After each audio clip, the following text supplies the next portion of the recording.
Assalamualaikum dan salam sejahtera bersama saya Nur Azira Awang dalam Buletin Pahang Jumaat 15 April 2022. Kebawah Duli Yang Maha Mulia Pemangku Raja Pahang Tengku Mahkota Tengku Hassanul Ibrahim Alam Shah Ibni Al-Sultan Abdullah Riayatuddin Al-Mustafa Billah Shah menzahirkan rasa sukacita dengan peranan aktif masjid dan surau di negeri ini.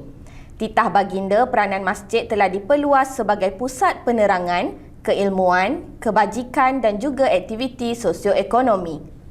Saya cukup berbesar hati apabila melihat banyak masjid dan surau di negeri saya telah memainkan peranan besar dalam membantu masyarakat, khususnya ketika menduga pandemik COVID-19.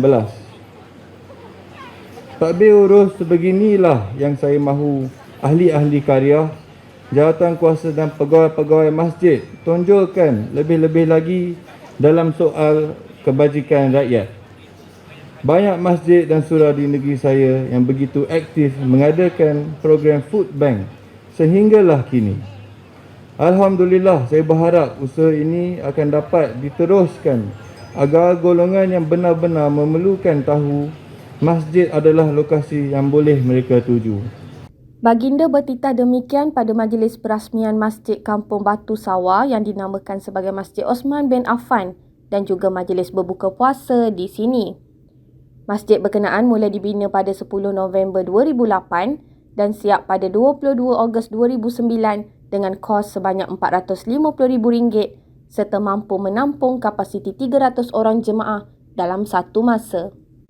Pada majlis sama, baginda juga berkenan mengurniakan sumbangan zakat kepada 180 orang penduduk Dewan Negeri Kedah serta menyampaikan kurniaan 10 buah komputer kepada anak-anak asnaf. Hadir sama ialah Timbalan Menteri Dalam Negeri 1 yang juga Ahli Parlimen Kuala Krau, Yang Berhormat Datuk Seri Dr. Ismail Muhammad Said, Yang Berhormat Setiausaha Kerajaan Pahang Datuk Seri Dr. Salahuddin Ishak, Pengerusi Jawatan Kuasa Hal Ehwal Agama Islam dan Pendidikan Negeri Pahang Yang Berhormat Datuk Seri Said Ibrahim Said Ahmad, serta Sahibus Samahah Mufti Negeri Pahang Datuk Seri Dr. Haji Abdul Rahman Haji Osman. Dalam pada itu, baginda bertitah agar masjid dan surau dapat diimarahkan dengan turut bersama melibatkan anak-anak agar mereka lebih dekat dan suka dengan masjid sekaligus membentuk peribadi yang taat dan patuh kepada hukum dan adab sewaktu berada dalam masjid. Pada jawatan kuasa masjid yang telah diberikan amanah, jagalah rumah Allah ini dengan sebaik mungkin. Buatlah pelbagai program yang bermanfaat yang boleh menarik minat rakyat untuk datang ke masjid. Lebih-lebih lagi kepada pemuda dan kanak-kanak. Kutipan derma dan sedekah yang diperoleh bukanlah untuk disimpan, sebaliknya digunakan dengan berhemah agar memberikan manfaat kepada semua pihak.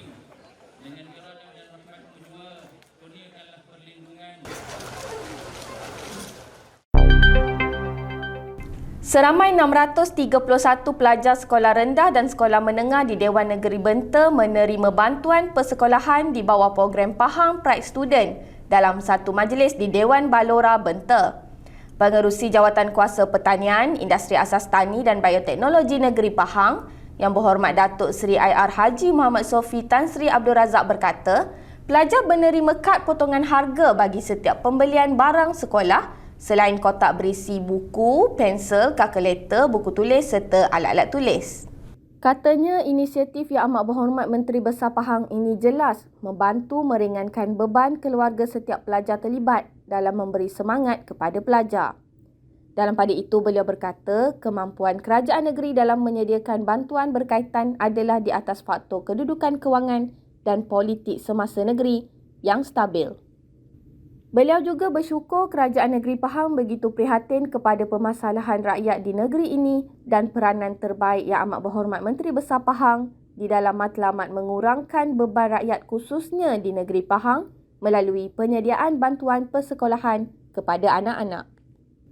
Pahang Pride Student telah dilancarkan pada 22 Februari lalu oleh Yang Amat Berhormat Menteri Besar Pahang Datuk Seri Haji Warosdi Wan Ismail di Kuantan yang dijangka dapat memberi manfaat kepada 238,000 pelajar di seluruh Pahang. Seramai 80 warga emas di sekitar Dewan Negeri Inderapura menerima kad kesihatan warga emas Pahang Pride Kasih yang bernilai RM500 setiap satu. Majlis penyampaian kad berkenaan disempurnakan oleh Ahli Dewan Negeri Inderapura yang berhormat Datuk Seri Haji Syafiq Fauzan Haji Sharif dalam satu majlis di Dewan PM Najib, Jalan Gambang di Kuantan. Turut hadir Pegawai Kebajikan Masyarakat JKM Daerah Kuantan, Cik Liana Muhammad. Kerajaan Pahang telah melancarkan kad kesihatan warga emas yang dirasmikan oleh Yang Amat Berhormat Menteri Besar Pahang, Datuk Seri Haji Warosdi Wan Ismail di Dewan Jubli Perak Sultan Haji Ahmad Shah Rompin pada 18 Januari lepas.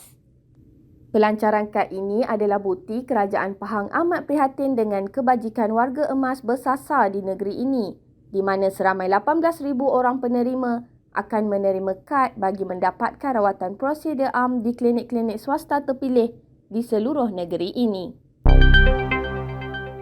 Menjelang Syawal, ketupat, rendang dan lemang antara juadah kemestian masyarakat di negara ini. Di Kuantan, masih ada pengusaha yang mengekalkan cara tradisional untuk menghasilkan makanan tradisi itu. Fansurina Abdullah ada laporannya.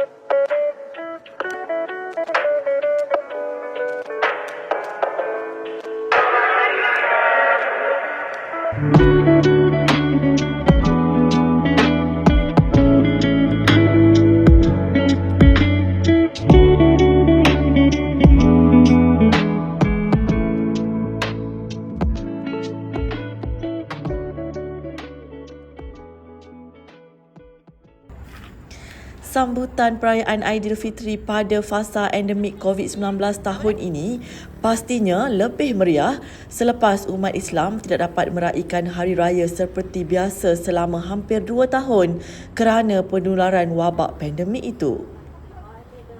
Bagi pengusaha lemang bonda, Puan Suhaili Sulaiman 44 tahun bersama suaminya Encik Muhammad Saiful Nizam Hamzah 43 tahun, peluang ini dimanfaatkan oleh mereka untuk memulakan kembali perusahaan lemang setelah 2 tahun tidak dapat berniaga seperti biasa. Lemang bonda yang diusahakan sejak 6 tahun lalu ini menjangkakan sebanyak 4,000 batang lemang yang akan dapat dijual sepanjang Ramadan dan juga menjelang Syawal nanti memandangkan orang ramai tidak sabar untuk merasai aura perayaan yang akan berkunjung tiba.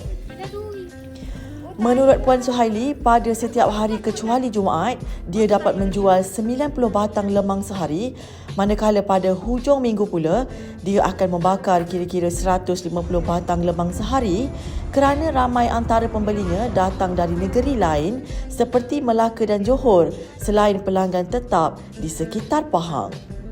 Kita ada grup aset untuk customer kita. Kita dah ada customer tetap. Kita dah ada grup, mana kita open dalam grup je. Dia orang tahulah. Bahagian suami ada grup dia, Kak Su punya customer sendiri. Kita untuk malam raya kita buat 1,000 lebih je. Ni 2,000 kita targetkan. Katanya proses pembuatan sememangnya mengambil masa yang agak lama dan remeh kerana buluh lemang perlu dibersihkan dengan betul selain beras yang perlu menjalani beberapa proses sebelum dimasukkan ke dalam buluh. Buluh yang dah siap direndam lah. Kita rendam beberapa jam hingga dia kembang. Dah kembang tu tos. Air dia bagi kering baru masuk dalam buluh. Sebelum tu kena ni dulu, masuk dalam pisau.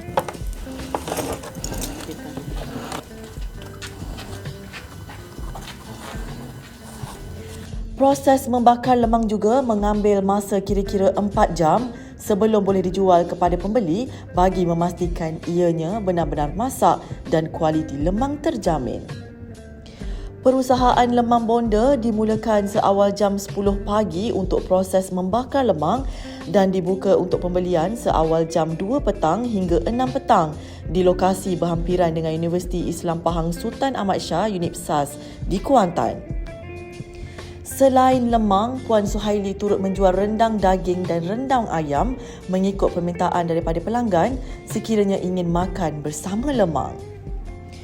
Orang ramai boleh menghubungi talian 013-320-2032 untuk membuat pembelian atau tempahan bagi perayaan Hari Raya Aidilfitri kali ini.